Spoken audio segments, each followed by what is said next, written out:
Hello my dear friends, you're in the Military Summary channel, and this short video we're going to discuss the most important events that took place during the previous night of the local time. We have a lot of very interesting and funny updates, so let's start. And first, as usually these days, we're going to start with Avdiivka.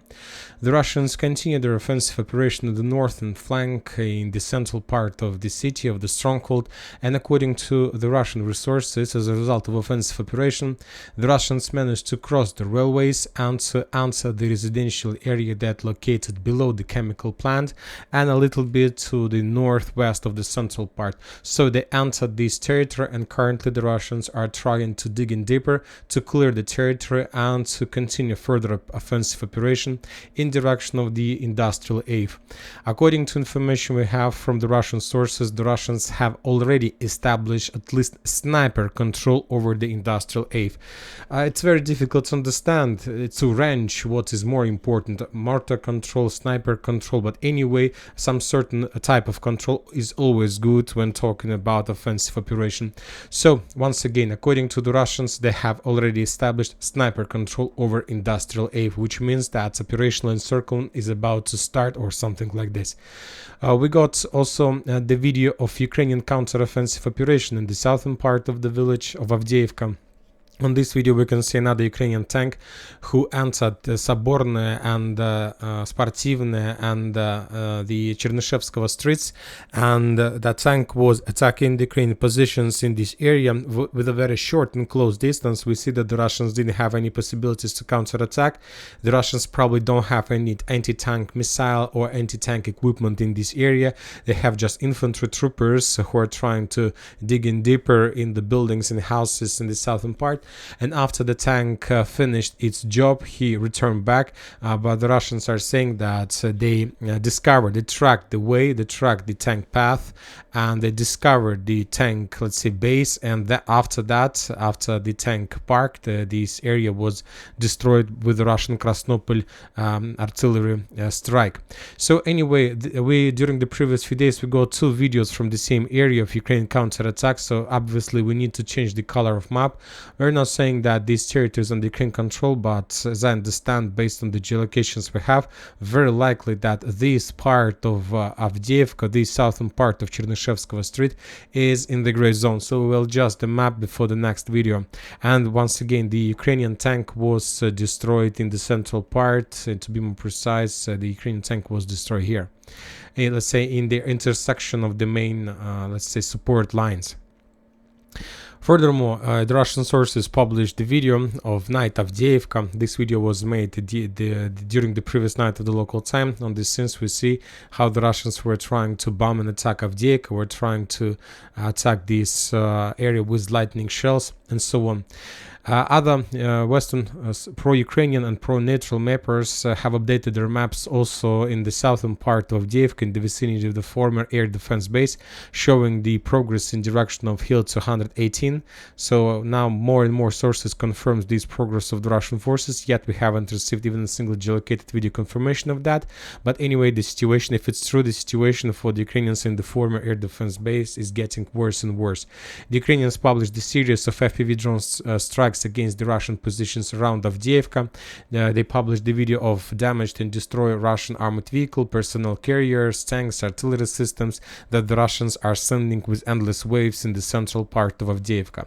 So the clashes for the stronghold continues, but more and more Western military analytics confirm that it's time to start withdrawing positions, because probably in a day or two, or maybe in a week, the Ukrainians will lose their possibilities and chances to retreat and withdraw the positions inside of Avdiivka.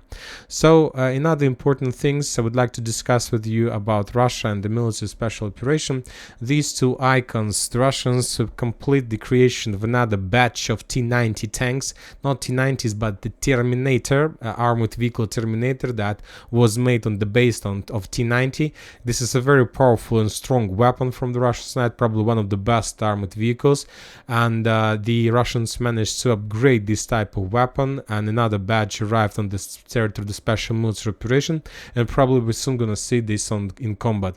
Interesting piece of news we got also from the Russian military production. According to information we have, the Russians started legal procedure of registration of trademark by the name of TOS 3. So we know this type of weapon like TOS 1, TOS 2, one of the most powerful and dangerous weapon, the special military operation, and the Russians have already completed the production of the TOS 3, and the TOS 3 has its let's say second title, TOS 3 the Dragon. So this is like a very powerful flamethrower system, and the Russians made a lot of changes. Probably they increased the distance of these missiles, and this is going to be another game changer in the final stage of the special military operation.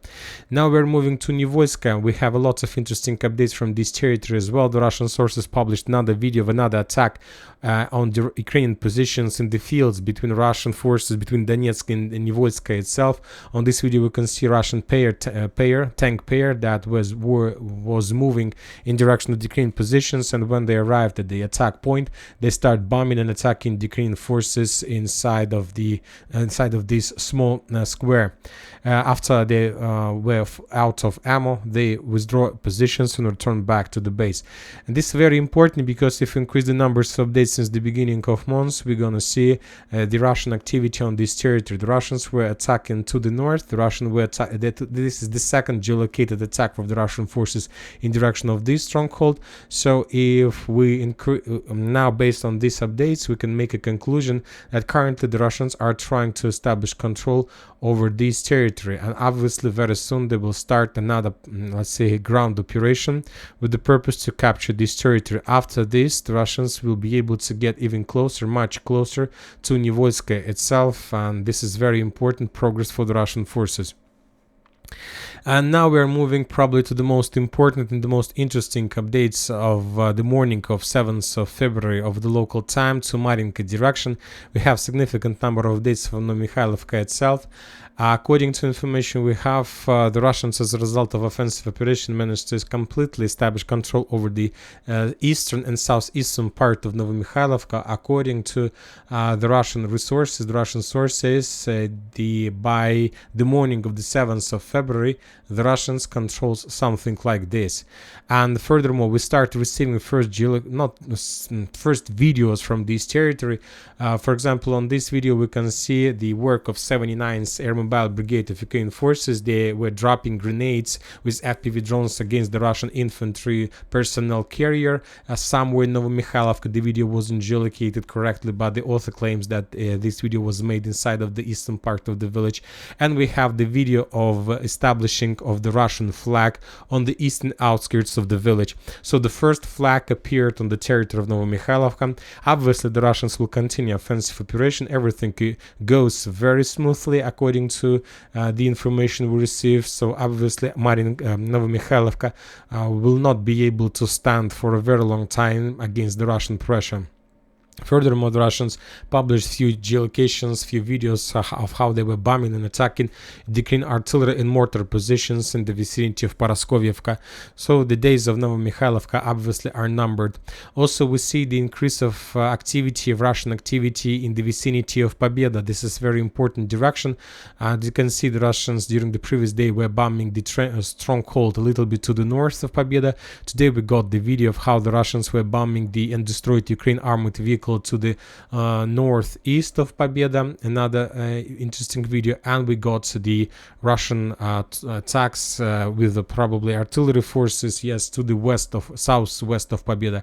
So the activity is very big, and which confirms the further Russian attempts and further Russian let's say plans to move in Pobieda as fast as possible, because the Russians need to be prepared. As soon as Novomykhailivka falls, the Russians need to be prepared to capture Pobieda and to move further to Konstantinovka. So by the time the Russians complete the clearing of Novomykhailivka, the Russians need to be 100% sure that they manage to bypass Pobieda as well, because it's like it's two important operations, and after Novomykhailivka Pobieda, the Russians would be able to continue offensive operation further in Konstantinovka, at least from 2 directions, and maybe even from 3 directions if the Russian forces on the south are able to also continue their movements towards was the 0524 road, this one.